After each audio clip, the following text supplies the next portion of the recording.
So in this lecture we will be discussing the NEET crash course biology. The first chapter that you must know the synopsis of is anatomy of flowering plants. So in this chapter we would be dealing with anatomy refers to the formation of or the arrangement of the internal structures of plants. Now the external appearance we had dealt with in the previous class. The external appearance was called as morphology, but now we are going to focus upon the internal structure, which is referred to as anatomy. So you all know that a plant body, just like an animal body, is also made up of a lot of tissues, lot of organs, isn't it? Now how do you define a tissue? A tissue is a group of cells which may be similar or dissimilar in their form and structure. It is not necessary that all the cells in the tissue must look alike, okay? But the most important criteria is they must have a common origin. They all must have come from the same mother cell, a common origin. They must have a common function. Like I said, their structure may be similar or it may be dissimilar. Okay, so a tissue is a group of similar or dissimilar cells having a common origin and function. We can classify two types of plant tissue. One is called meristematic tissue and one is called permanent tissue. Meristos means divided in Greek. So those cells which are actively dividing are referred to as meristematic cells, and those cells which have stopped dividing are referred to as permanent cells. Now why do the permanent cells stop dividing? Because the meristematic cells differentiate into the permanent cells, and the permanent cells take up a specific task and they start performing that task, and therefore they stop dividing. So permanent cells are derived from a process called differentiation from the meristematic cells. We can classify the meristematic tissue. Now the first thing you should all remember is, where do you most commonly find the meristematic tissue? The meristematic tissue is found in the growing tips of the plant, like for example the tip of a branch, the tip of a shoot, the tip of a root. So we can call them as root apex, shoot apex and the stem apex. Okay, so this is where we generally find meristem, but we can also classify meristem. It is not the only region where you can find meristem in the plant body. Based on their position we can classify meristem, and we can also classify meristem based upon their origin and function. First let us look into the classification based on their position. Those meristems which occupy the stem apex or the root apex, the terminal parts of the plant which help in increasing the length of the plant, are called as apical meristem.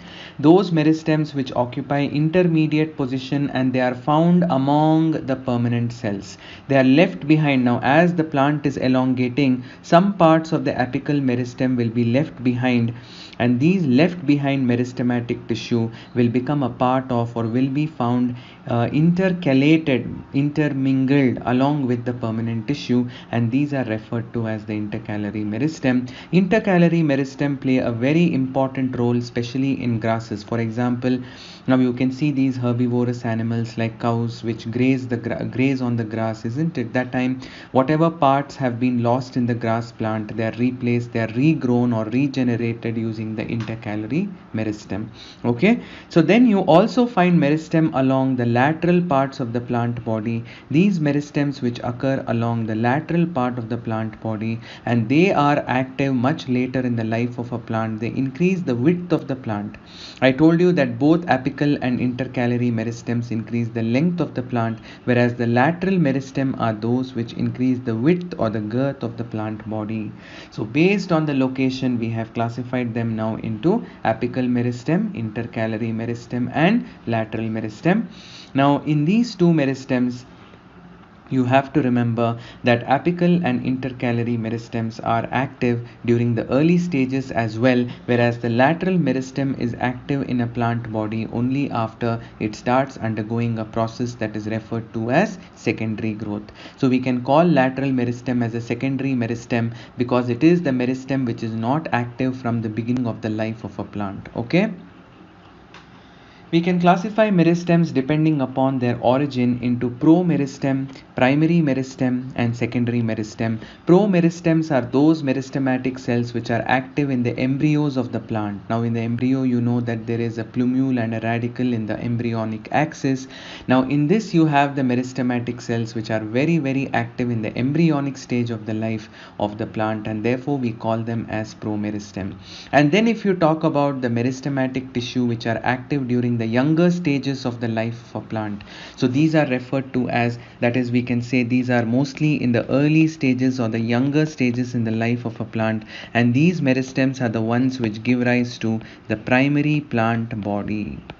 Primary plant body is what you see once the plant starts growing in its size. It is still a young plant and it has developed all the parts of a plant. It has shoot, it has leaves, it has root. So it also, only thing is, it has not yet started flowering because it is still in its vegetative phase of its life.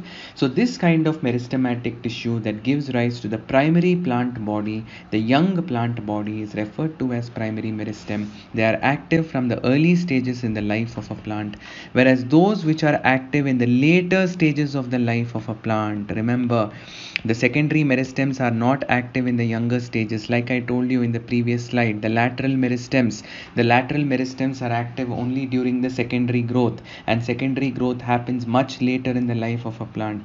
So those meristems which are active during the much later stages in the life of a plant are called secondary meristems. Okay. We can also classify the meristematic tissue into protoderm, procambium, and ground meristem, that is depending on what they give rise to in the plant body. Protoderm is the meristematic tissue which gives rise to the epidermal system of the plant body, the outermost protective covering in the plant body, akin to our skin, that is epidermis. Procambium is the one that forms what is referred to as the xylem and the phloem, that is the vascular bundle, and the ground meristem is the one that gives rise to all the ground tissues in the plant body. Like for example, there is cortex, and there is pith, and there is medullary rays, etc. So basically, depending upon what the meristem gives rise to in the plant body, we can classify it into protoderm, procambium, and ground meristem. Now moving on to permanent tissue. I told you that meristematic cells are actively dividing cells. Now these meristematic cells will slowly, some of the meristematic cells will stop dividing and they will transform into cells which have a definite job to do. They have a definite function to do and they no longer divide, and these cells which have undergone a process referred to as differentiation are referred to as permanent tissue. That means these permanent tissue have stopped dividing and they have developed a definite shape and size. It does not mean that they cannot divide ever again. Like you must have heard of a word called de-differentiation. So you will find out what this word de-differentiation means. But for now, remember that these permanent tissue have come from the differentiation of the meristematic tissue, and they are now performing a specific task in the cell, in the plant body. Okay. We can talk about simple permanent tissue where all the cells are of the same structure and form. All cells have same form or structure, but here you have different forms or cells which have different forms and structure. I told you in the beginning when I discussed the definition of tissue, it doesn't mean that just because a cell looks different from another, it doesn't make a tissue. I told you that tissue may have similar or dissimilar cells. If the permanent tissue have all the cells which look alike, then it is called simple permanent tissue. If there are different types of cells which are exhibiting different forms and structure within the permanent tissue, then we refer to it as a complex tissue. Now, simple permanent tissues include parenchyma, collenchyma, and sclerenchyma. So here you can see the parenchymatous tissue. It is a transverse section of the parenchymatous tissue. They have a distinct cell wall, you can see, and the cell wall of the neighboring cell and the cell wall of a particular cell, they enclose intercellular spaces. You can see the gaps between the cells which are called intercellular spaces. They have a lot of vacuole in their cells. They have a distinct cytoplasm. Mostly the nucleus is pushed towards the periphery periphery because the central position is occupied by the vacuole. So this is the most simplest and the most abundant type of simple permanent tissue, that is called parenchyma. Parenchyma has many functions. It may be if they have chloroplast in them, like for example, some of the parenchymatous cells may have chloroplast in them. They appear green in color. They are called chlorenchyma, and their job is basically to carry out photosynthesis. And most of these parenchymatous tissues store a lot of carbohydrates, fats, and resins, and tannins, and mucilage, etc. And sometimes they also produce latex, so they may be storage and secretory in nature as well. Okay. Collenchyma. Now, isn't it very similar to parenchyma? But the only thing is, note the intercellular spaces. The intercellular spaces are provided with certain depositions. The most common deposition or the polysaccharide that you will find in the intercellular spaces is referred to as the pectin. So there are pectin thickenings at the angles of the cell wall, and therefore the intercellular spaces disappear. And this is why, because of this pectin thickening, there is a lot of elasticity added to the tissue. There is a lot of tensile strength added to the tissue, and that's why you should remember collenchyma is referred to as the living mechanical tissue. Did you understand? And all of you remember, collenchyma is absent in monocots, and it is also absent in dicot roots. Okay, so collenchyma is not seen in case of monocots, and it is also absent in dicot root. So it is exclusively only found in dicot stem and dicot leaves and petioles and fruit walls and seed coat. Okay, so please remember this particular leaf and petiole, seed coat and fruit wall is not collenchyma. I will come to sclerenchyma later. So remember that collenchyma are absent in monocots and they're absent in dicot root, and they're mostly found in the leaf stalk, in the petiole, and especially in the dicot stem. Okay, and why are they called living mechanical tissue? Because like I said, they have cells which resemble the parenchymatous cells, but the intercellular spaces are reduced because you will find certain thickenings or depositions there. Most commonly found deposition in collenchyma is that of a carbohydrate called pectin. Okay, now we are going to discuss about sclerenchyma. Okay, so the title is sclerenchyma for this slide. Sclerenchyma are mostly dead at maturity, so all of you remember these are the dead mechanical tissue. The previous slide I talked about collenchyma. The collenchyma are the living mechanical tissue, whereas sclerenchyma are the dead mechanical tissue.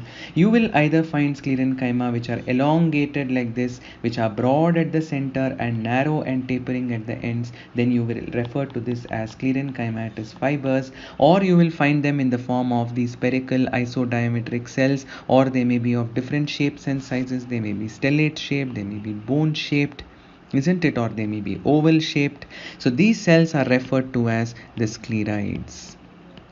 So remember, there are two types of sclerenchymatous tissue. Sclerenchymatous tissue which are elongated, and sclerenchymatous tissue or cells which are smaller, and they are referred to as the scleroids, and scleroids are referred to as the stone cells. If you look at the cell wall of the sclerenchymatous cell, now let us say you have taken a section of a sclerenchymatous cell. Now this is how the cell wall looks like, but inside the cell wall there will be another thickening.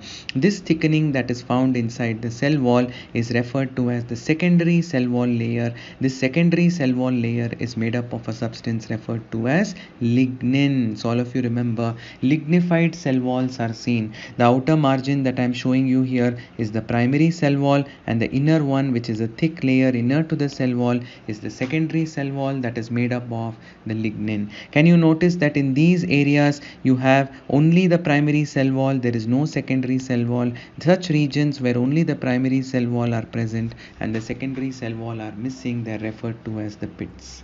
Okay, and notice that I have not shown anything inside, so there is a hollow cavity inside that is referred to as the lumen. What was there before? Before there was a protoplasm, there was cytoplasm, nucleus, vacuole and all that, and I told you once the cell becomes mature enough, it dies. As a result, what is left behind is only a narrow lumen inside.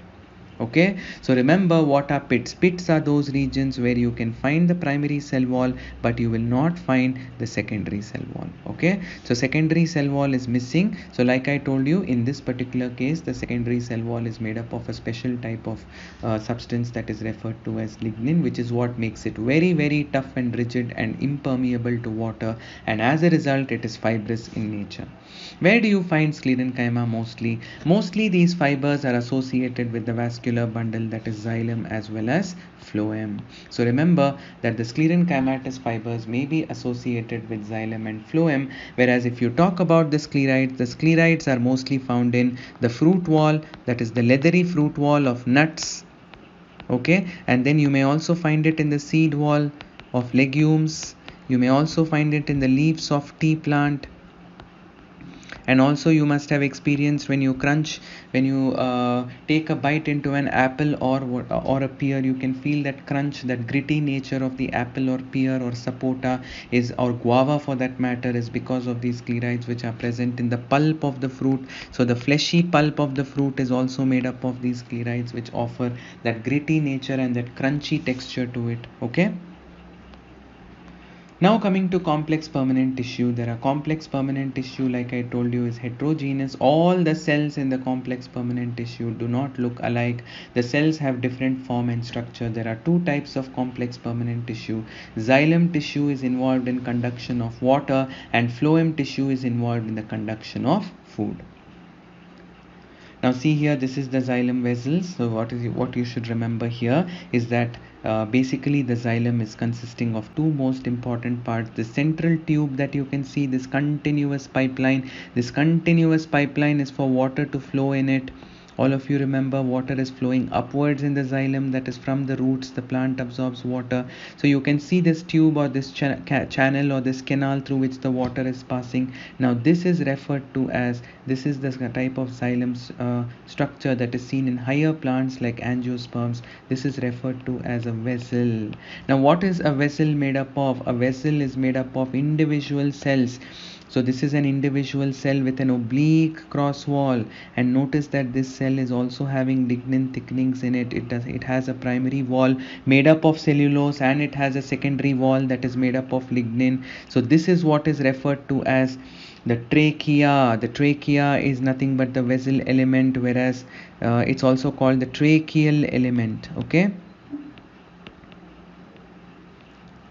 the entire tube is called as a vessel or a trachea. Now how did this vessel or a trachea form? Notice how these tracheal elements or vessel are arranged one upon the other to form a continuous tube, and then what happens is this particular cross wall will dissolve. The cross wall will dissolve between the cells and they will form a continuous pipeline, and such broader tubes which are formed, which have oblique cross walls in them, are referred to as the tracheal elements or the vessel elements. And basically the entire tube or the channel that is formed by the dissolution of the oblique cross wall between the adjacent vessel elements or tracheal elements is referred to as, is nothing but a continuous water conducting channel or a water conducting pipeline. But if you look at lower plants, like in the case of gymnosperms and pteridophytes, you will find these tracheids. These are not vessels, these are cells which are oblique and which are very, very narrow. See, they have a spindle shaped appearance, and their cross walls, see again here, this is one tracheid, this is the next tracheid, how they are arranged one above the other. But notice that the cross wall will not dissolve. The cross wall will, for example, if this is the cross wall of one tracheid, will come very close to the cross wall of the next tracheid, and there will be pits in them. Pits are regions where you do not find the lignin thickenings, where water can pass from one tracheid to the next. The water can pass through these perforations which are present in their oblique cross walls, which is referred to as the pits.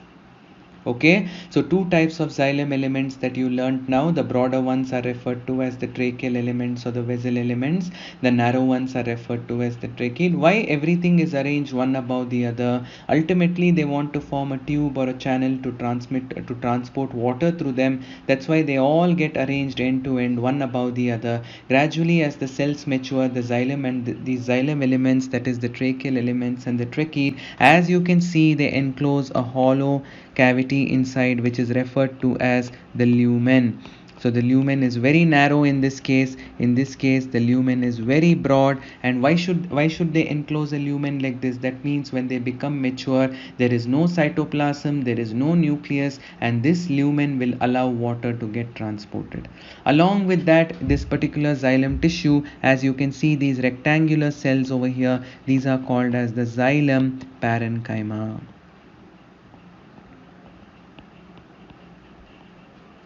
Okay, so xylem parenchyma is also found, and of course you will find these spindle shaped cells which are associated with xylem, and these are nothing but the xylem fibers. I discussed about the fibers which are elongated with tapering end, and they have a lignified wall inside, and they also have a lumen because they are dead at maturity. They provide mechanical support to the xylem tissue. Okay.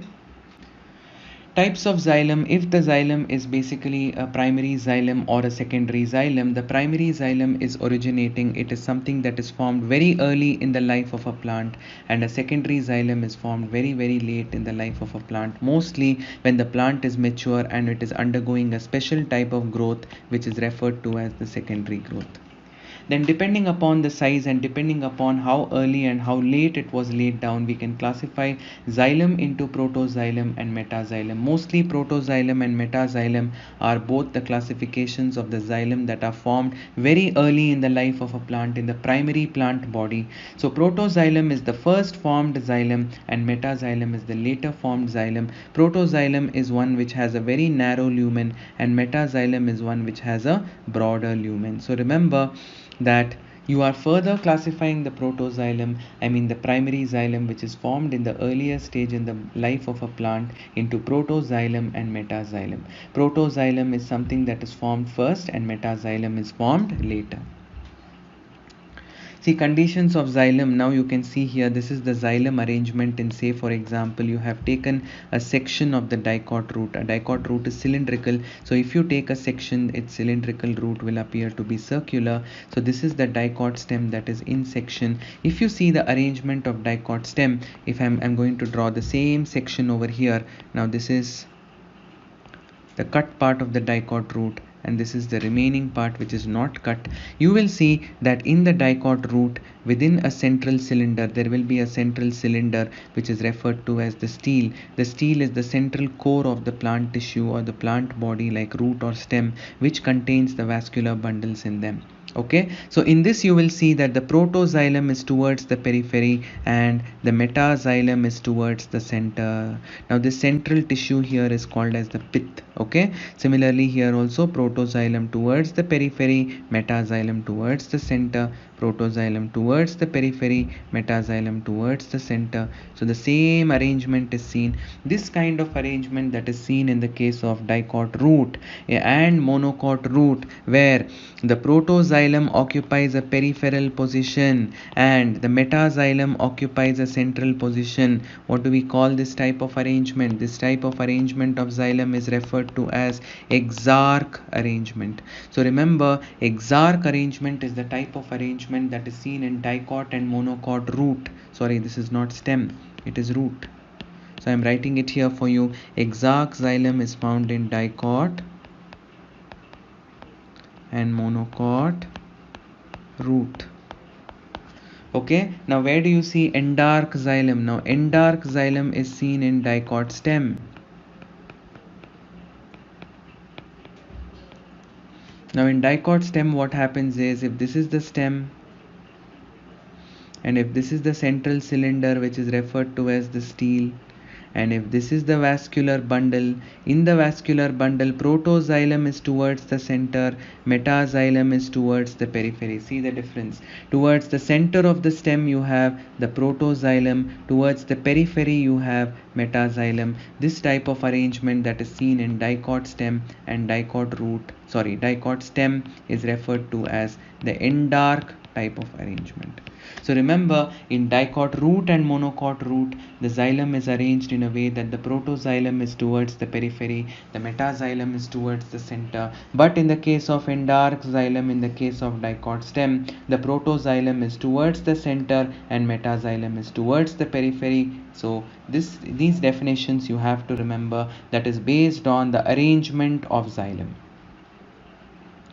Phloem is again it is not a water conducting tissue. It conducts solutes, which we, in a very loose way, we call it as food. Like we saw how xylem is responsible for translocation of water, phloem is responsible for translocation of food. The different parts of phloem in a typical angiosperm are sieve elements, companion cells, phloem parenchyma, and phloem fibers. Now here you can see the phloem tissue. Now these are the phloem sieve tube element. These are called sieve tubes. Remember that the sieve tubes are those cells which are pillar like cells, and they have plates on their ends which have perforations. So this is one sieve tube, this is another sieve tube. They are arranged end to end, and then you have to say the perforated end plates are referred to as the sieve plates. Across the sieve plates you can see there is continuity of these protoplasmic strands which help in transportation of food from one sieve tube to another sieve tube. We should not call it as a sieve cell, because first of all, one thing you should remember is this cell does not have nucleus. There is no nucleus in the sieve tube cell. Then who takes care of the sieve tube cell? It only has cytoplasm. It has a large central vacuole. There will be a vacuole in the center, and there will be cytoplasm in the periphery. And what is passing from one sieve tube to another? You will find these protoplasmic strands. And generally, each sieve tube is associated with another plant cell, which is referred to as the companion cell. Now, what does this companion cell do? The companion cell is the one that is taking care of the sieve tube with the help of these cytoplasmic connections that exist between the companion cell and the sieve tube, which are referred to as the plasmodesmata. The companion cells are also involved in maintaining a pressure gradients. Okay, they maintain a pressure gradients within the sieve tube that helps in translocation of the solute particles of food. And then you can see these green colored cells associated with the phloem tissue, which are nothing but the parenchymatous cells. Of course, you will also find these spindle shaped cells which I am drawing over here. These are nothing but the phloem fibers. But please remember, these phloem fibers, a very important thing to remember, the phloem fibers are nothing but they are sclerenchymatous. Are they fibers or sclerites? As the name itself indicates, they are fibers. And this phloem fiber is again absent in monocots, or it's generally absent in most monocots. So you will not find this particular phloem fiber within the vascular bundle, that is the phloem, especially if you take into account some of the monocot plants. Okay. The tissue system can be classified into epidermal tissue system, which is the outermost protective layer of cells which contain epidermal hair, which are multicellular. In case of epidermal hair are also called trichome, which are multicellular, found in the stem. And if you talk about the epidermal projections, which are referred to as the root hair in the root, they are unicellular. And then you have the ground tissue or the fundamental tissue system, and lastly we have the vascular or the conducting tissue system that we just spoke of, that is xylem and phloem. See the types of vascular bundles. Now this is usually how the vascular tissues, that is xylem and phloem, are arranged. Notice here the xylem and the phloem are in opposite alternate patches. Now this kind of an arrangement where the xylem and phloem are in alternate patches is called the radial arrangement of xylem and phloem. Now here the xylem and phloem occur in the same radius. They are called conjoint collateral. Here also they are occurring in the same radius. They occur next to each other in the same radius. They are called conjoint collateral again. Now here notice that between the xylem and phloem there is a special secondary meristem.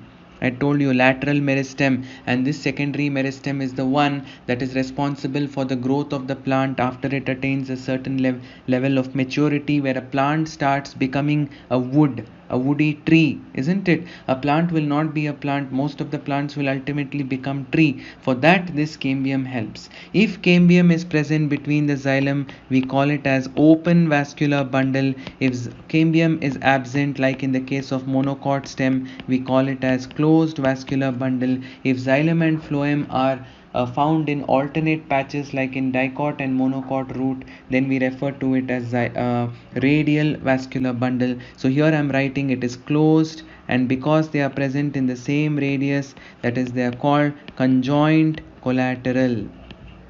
And open, again we are going to say conjoint collateral.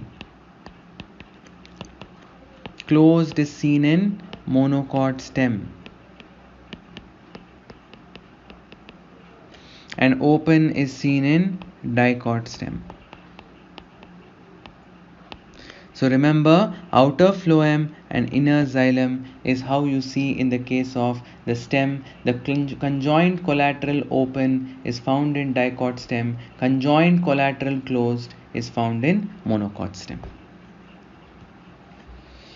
Now we shall look at the quick anatomy of dicot and monocot plants. Now this is a monocot root. What are the important things you should remember in monocot root? Notice that the pith is very prominent in the case of monocot root, and there are many patches of xylem and phloem. So we say that the patches of xylem and phloem are referred to as polyarch.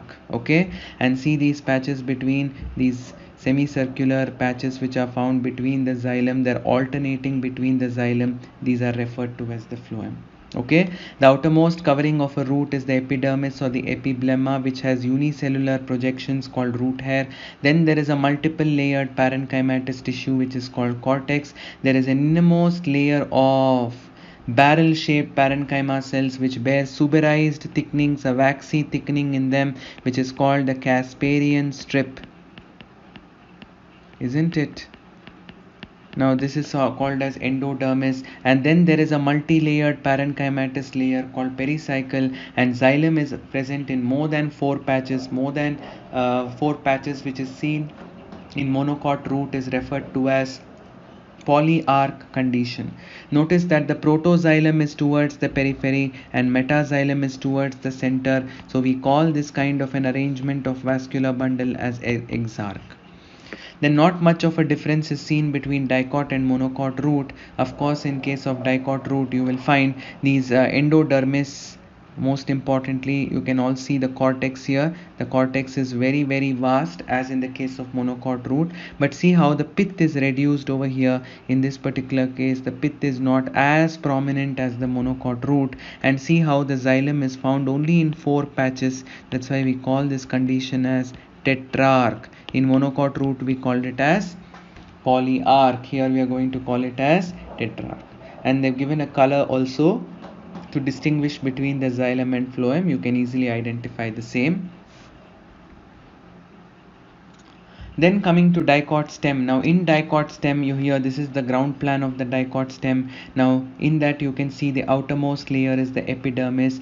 Just inner to the epidermis there is a collenchymatous, 2 to 3 layers of collenchymatous hypodermis, and then there is an extensive layer of parenchyma called cortex. The innermost layer of the cortex is consisting of barrel shaped parenchymatous cells which have heavily laden with starch, and this is called the starch sheath or the endodermis. So here you can see this is the epidermis and this is the cortex. They have not shown, so they have shown the hypodermis here, that is made up of collenchyma, and this wavy region, this wavy layer that you see over here is the endodermis or the starch sheath. And can you see, all of you, a cap like structure is sitting on top of the vascular bundle. This is called the bundle cap, and this bundle cap is a part of pericycle and it is made up of sclerenchyma.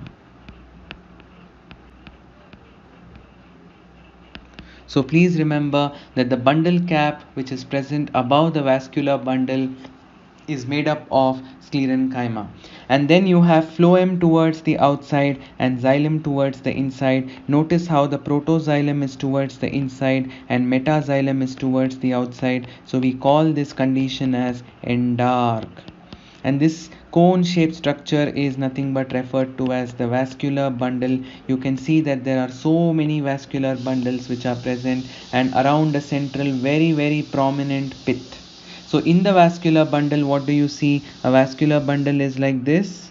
Okay, it has a cap sitting on top of it which is sclerenchymatous pericycle, and then it has xylem on top, and there is cambium in between, and phloem on top, and cambium in between, and then on the lower side it has metaxylem towards the periphery and protoxylem towards the center. So this is called conjoint collateral open type of vascular bundle.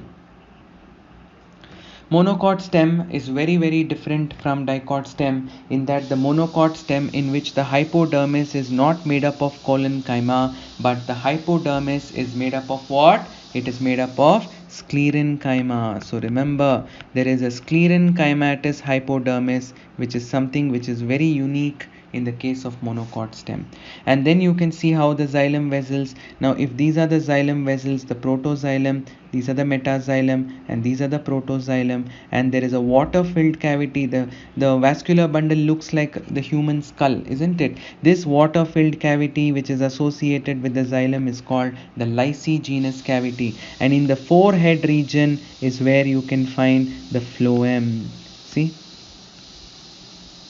forehead region is the phloem, and the entire vascular bundle is surrounded by, what is it surrounded by? It is surrounded by sclerenchymatous bundle sheath. So we call this structure which surrounds the entire vascular bundle in a monocot stem, which offers protection, is referred to as the sclerenchymatous bundle sheath. Okay, so there is no cambium between the xylem and phloem. So this is the xylem, isn't it? And this is the phloem in the forehead region. There is no cambium between them. So what do we call such a vascular bundle where there is no cambium between the xylem and phloem? We call it as closed for secondary growth. Dicot leaf, that is basically a dorsiventral leaf, because in a dicot leaf you know that there is a prominent a dorsal layer and a ventral layer, or an upper layer and a lower layer. The sun falls on the upper layer, it is well exposed, but the under layer is not exposed to the sun. So this upper layer is referred to as the adaxial surface,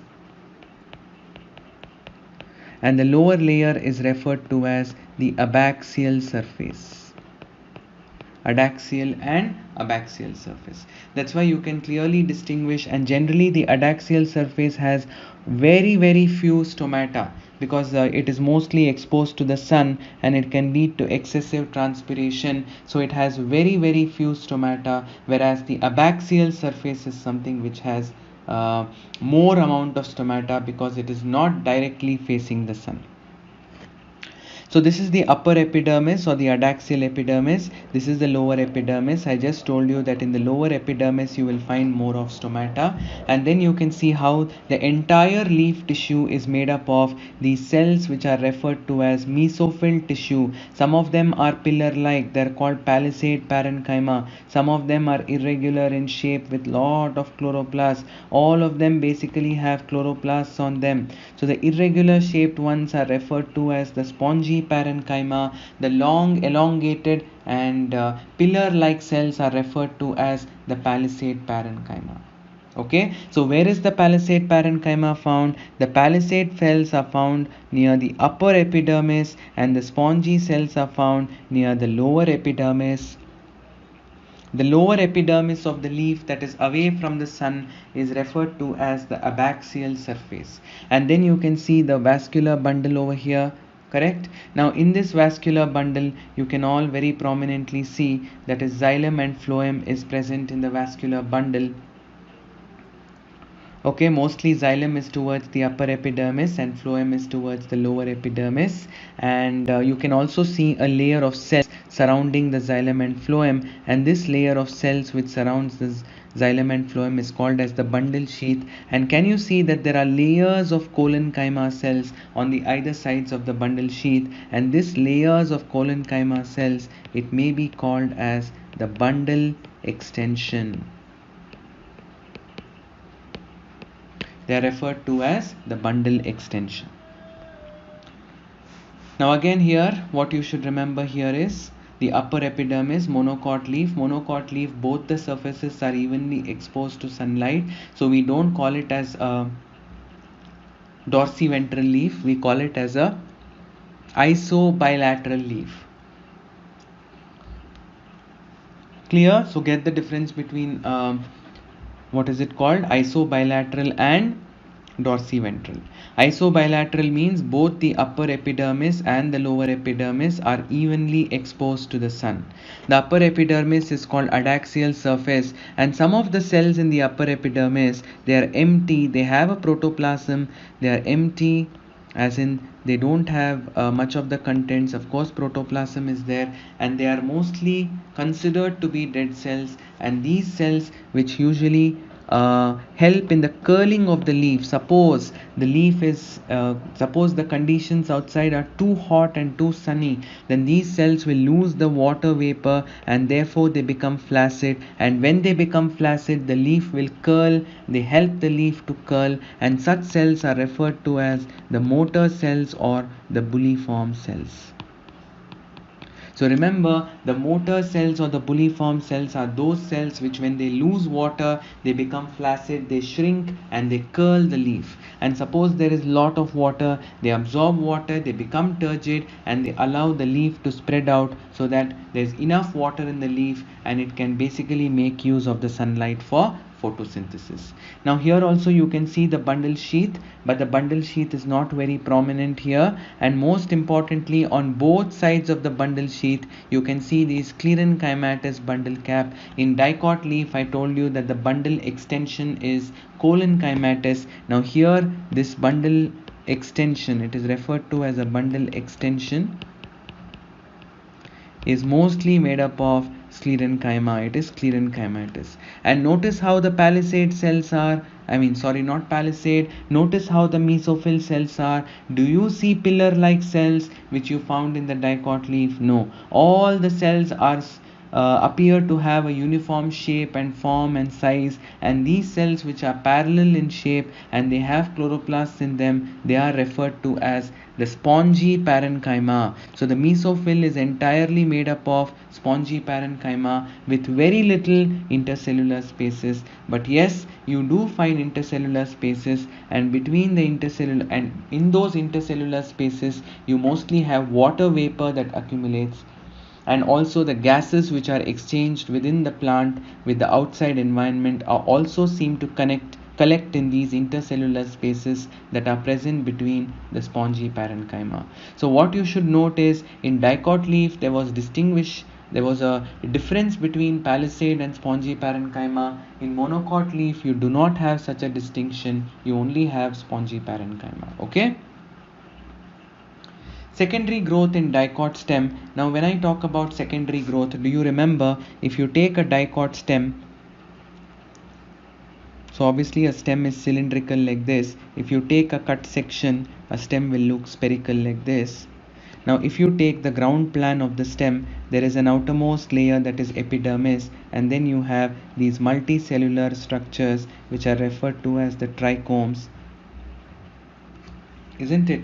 And then if you remember, this epidermis had a hypodermal layer just beneath it which is made up of collenchyma, and then the entire layer which has lot of parenchyma cells is called the cortex. Something unique about the dicot stem is it has a wavy layer inside, and this wavy layer is what is referred to as the endodermis. And inside the endodermis we had told that there is cap like pericycle which has sclerenchymatous tissue, and below the cap there are vascular bundles, correct? And we had also magnified and seen that if you magnify this vascular bundle, it has a wavy endodermis on the outside and a cap sitting inside which is made up of sclerenchyma, and then you have the vascular bundle. In the vascular bundle you have a special cell layer between the xylem and phloem, and this is referred to as the cambium tissue. It is called intrafascicular cambium because it is present within the vascular bundle. The outer one is phloem. So the outer vascular bundle is phloem that you find here, and inner to the cambium you find the xylem, correct? And what is this? This is made up of hexagonal. When you take a cross section, the sclerenchymatous fibers appear hexagonal with a lumen inside. So this is the bundle cap which is made up of sclerenchymatous, and which is the layer, the wavy layer on top. The wavy layer on top was the endodermis, which is heavily deposited with starch. It is referred to as the starch sheath.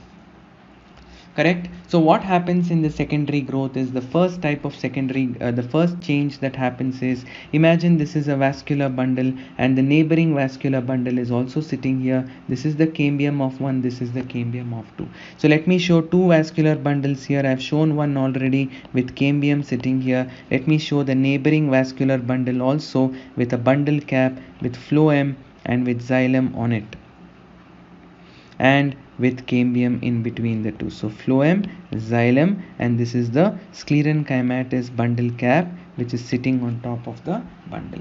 Now what happens during secondary growth is, there will be in between these two layers there is parenchymatous layer, but this parenchymatous cell will start undergoing will start dividing once again, and it will form a new cambial tissue that connects the two intrafascicular cambium, and now we call this new cambial tissue that connects the cambium of the adjacent vascular bundle as interfascicular cambium. Why is it called interfascicular cambium? Because this is one vascular bundle or one fascicle. Fascicle means bundle, and this is the second vascular bundle, that is the second fascicle.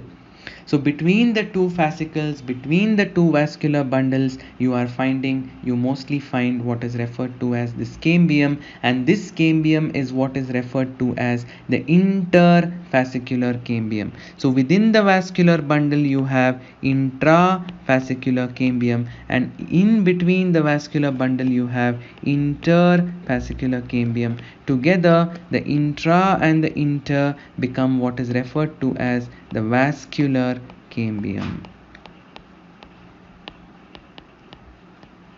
Did you understand? So this, what I've shown here, is the intrafascicular cambium, and now you see how I'm connecting the two lines with a line here, and that is the interfascicular cambium.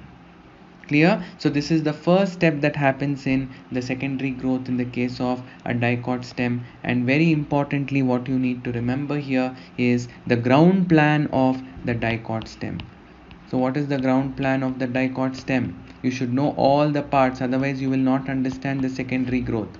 So this is the cortex, inner to that is the this is the epidermis, hypodermis. This entire cell layer is the cortex. The wavy layer which is shown over here is the endodermis, and inner to that you have the vascular bundle. The vascular bundle has a cap made up of sclerenchyma, so I'm shading the sclerenchymatous bundle cap over here, and then it has phloem towards the outside and xylem towards the inside, and between the xylem and phloem it has what is referred to as the intrafascicular cambium, and then the parenchymatous cells which are present in between the two vascular bundles undergo dedifferentiation and differentiate into these cells which are referred to as the interfascicular cambium. Intra and interfascicular cambium unite with each other. So you can imagine, let me show another bundle here, and let me show a fourth bundle here. So you can imagine it forms a continuous ring like pattern of vascular bundles, isn't it? So this ring, which is made up of both intrafascicular and interfascicular, is referred to as the vascular cambium. What does this vascular cambium do now? The vascular cambium, what it does over here is, let me show it to you here, all of you. So again I'm going to take the wavy endodermis. Let me take two wavy patterns, it is enough.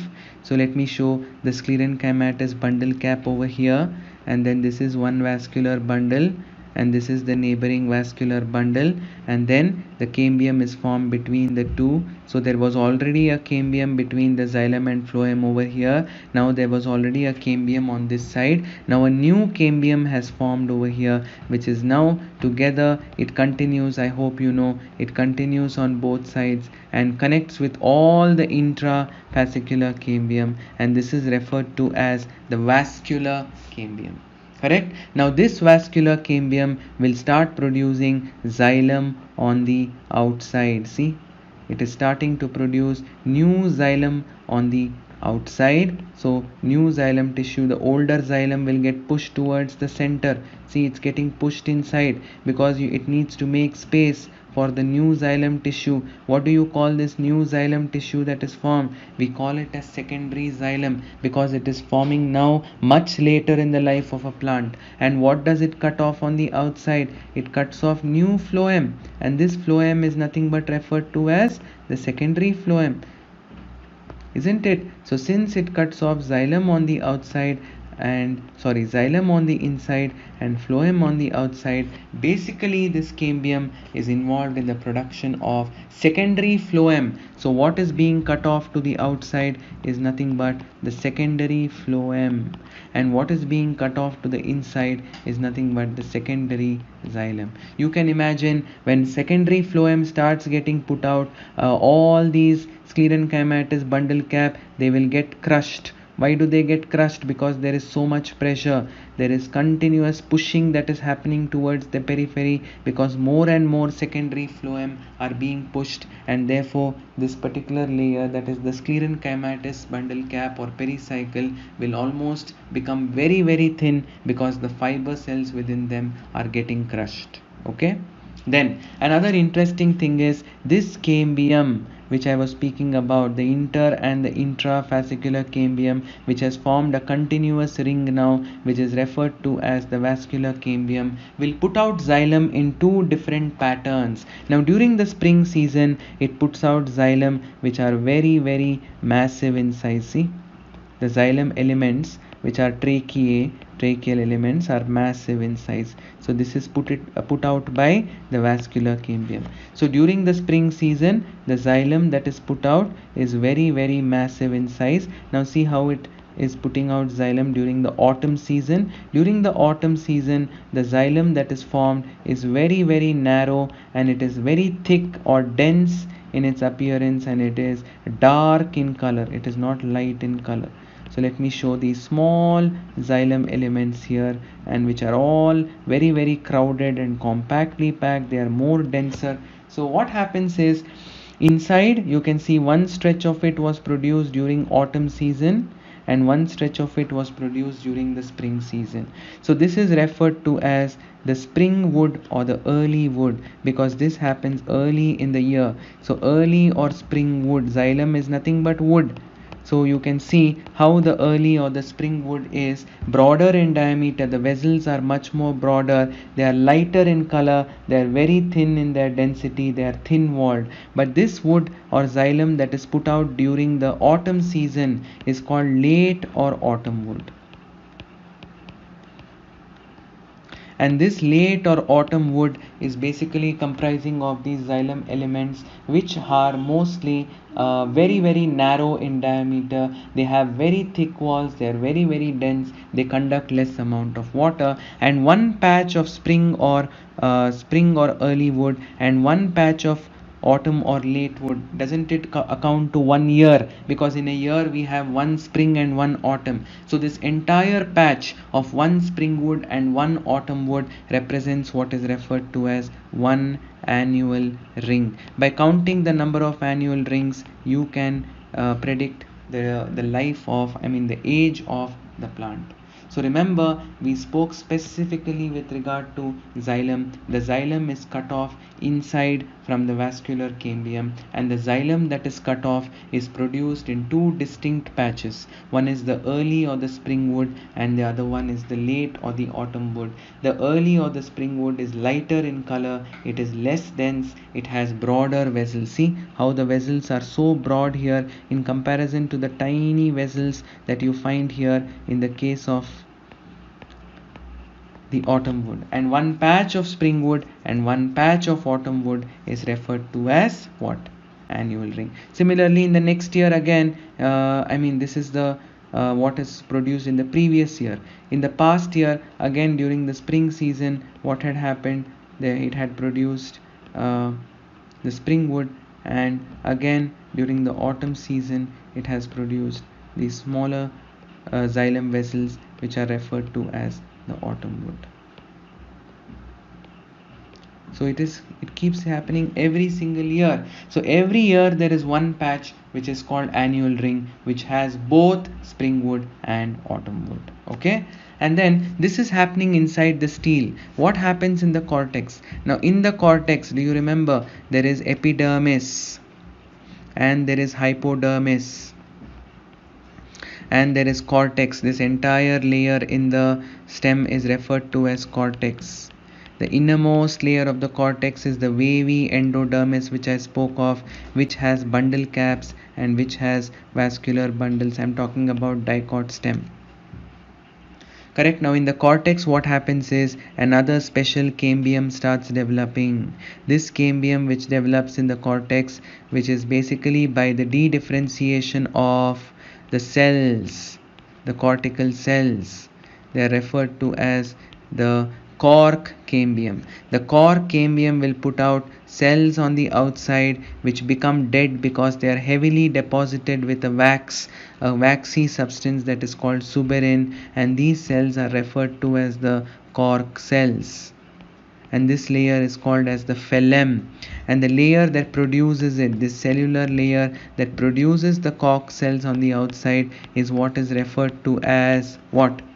It is referred to as the phloem. The cork cells refers to as the phloem, and these cambial cells is referred to as the phelogen. It also cuts off on the inside, the cork cambium we can call. It cuts off these parenchymatous cells. The parenchymatous cells which are cut off by the cork cambium have lot of chloroplast in them, so they are referred to as chlorenchyma cells. And then in some places this cork cambium will cut off a loose mass of cells, and wherever there is these loose mass of cells, the epidermis will open up like this. It will crack open like this to form these apertures which have loose cells inside called complementary cells, and these apertures will help the gaseous exchange. And what do we call these lens shaped apertures? These are referred to as the lenticels. So in some places the cork cambium or the phelogen, instead of producing cork cells, will produce these loosely arranged cells which are referred to as, so please remember, these cells are referred to as the complementary cells.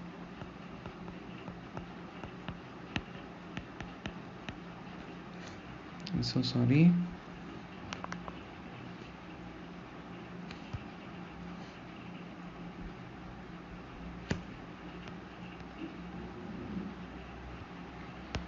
So I think that gives you an idea about how exactly the secondary growth. I was telling you about the lenticels, isn't it? So in this diagram you can see very clearly, this is the cork cambium which came from the hypodermal collenchymatous cells in the dicot stem by dedifferentiation.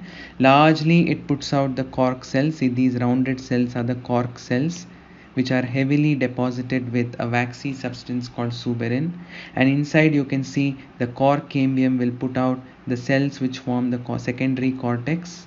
And outside, I told you, in some places it puts out these loose cells which are called complementary cells, and wherever there are an aggregation of complementary cell, there the epidermis will rupture, and these ruptured parts of the epidermis is referred to as the lenticels. How does secondary growth happen in dicot root? Now in dicot root, what happens is, if you remember, in a dicot root there is an epidermis, there is a cortex, and if you see the stele of the dicot root, I had told you that it has radial arrangement, protoxylem towards the periphery and metaxylem. I will show you only three for convenience purposes here. So this is the xylem, protoxylem towards the periphery, metaxylem towards the center, and this is the phloem. Let me shade the phloem. See how the phloem is occurring in alternate patches. So this is a dicot stem, sorry, a dicot root, and this entire layer that you find between the epidermis and the endodermis is referred to as the cortex. And you all are aware that inside the cortex, the innermost layer is the endodermis. Inner to the endodermis there is pericycle, which is a multi-layered parenchymatous tissue, or a layer that is made up of parenchyma cells. So this is basically the pericycle that you are seeing right now. Now what happens here is cambium develops just below the phloem. So here a cambium develops in an uneven patch, and it develops just above the the protoxylem, the younger xylem. Okay, so below the phloem, I'm showing it here, below the phloem and above the xylem in patches like this, below the phloem, above the xylem, and then ultimately all these will get connected to each other. See how it is formed a wavy ring, isn't it? This is just a rough representation. They will get connected to each other. So how are they looking when they get connected to each other? Let me show you once again. You will get a clear picture now. Protoxylem, metaxylem, protoxylem, one metaxylem inside, protoxylem and metaxylem, and then this is the pericycle. Actually the pericycle layer that is sitting above the protoxylem here is what differentiates into this cambium. Now see the continuous, this is the phloem. I'm redrawing it so that you understand clearly. This is the phloem. Now see the wavy, let me show you the wavy cambium.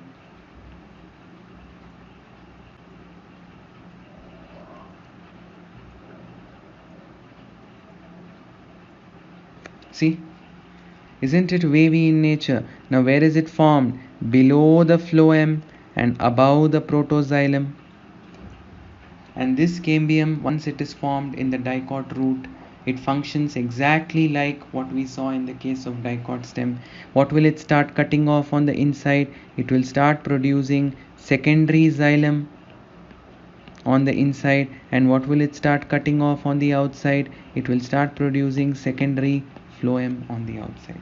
So more and more xylem and phloem will start being produced from this wavy cambial ring. So this is how in dicot root, in dicot stem we saw the cambium was formed from the intrafascicular and the interfascicular, but here it is formed in two different patches. One patch is found below the phloem and one patch is found above the protoxylem in the pericycle region, and those patches merge together to form a wavy cambial ring that will start cutting off secondary xylem towards the center and secondary phloem towards the periphery. See the wavy ring I was telling you about. You can see this cambium ring in green color. They have shown this wavy ring. Everything else is similar to the dicot root and to the dicot stem. You can see here also there are, of course, annual rings are not that prominent in the case of root, because roots are present underground and obviously they will not experience any seasonal variations underground, isn't it? So, and in the cortex a very similar type of secondary growth happens that we saw in dicot stem. Again, there is formation of cork cambium, there is formation of secondary cortex, there's formation of cells, the bark cells towards the outside. Of course, the bark is not that prominent here in comparison to the dicot stem. Okay, so with this we will wrap up the synopsis part 1, in which we discussed about the chapter anatomy of flowering plants. Thank you.